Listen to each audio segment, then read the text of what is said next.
ভাষা শহীদ দিবস পালিত হলো দুর্গাপুরে। ইস্পাত নগরী সুরেনচন্দ্র মডার্ন স্কুল প্রাঙ্গণে ভাষা দিবস উপলক্ষে নানান অনুষ্ঠানের আয়োজন করা হয়েছিল।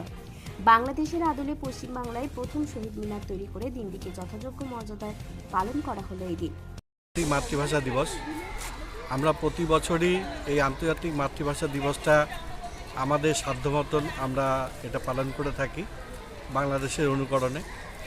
কিন্তু যেহেতু এবছর উচ্চ মাধ্যমিক পরীক্ষা পড়ে গেছে, যার জন্য আমরা সেভাবে মাইকটা ব্যবহার করতে পারিনি বা অনুষ্ঠান সেভাবে করতে পারিনি, কিন্তু আমরা আমাদের মতনটাকে প্রাঙ্গণটাকে সাজিয়েছি যে আমাদের ভাষা শহীদ মিনার, সেই শহীদ মিনারকে আমরা ফুল দিয়ে সুসজ্জিত করেছি।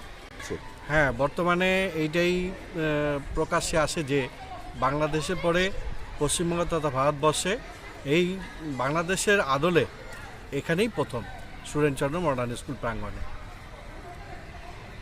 শনিবার ভাষা দিবস উপলক্ষে নানা সাংস্কৃতিক অনুষ্ঠানের আয়োজনও করা হয়েছিল। ভাষা দিবসে শহীদদের প্রতি শ্রদ্ধা জানানো হয়।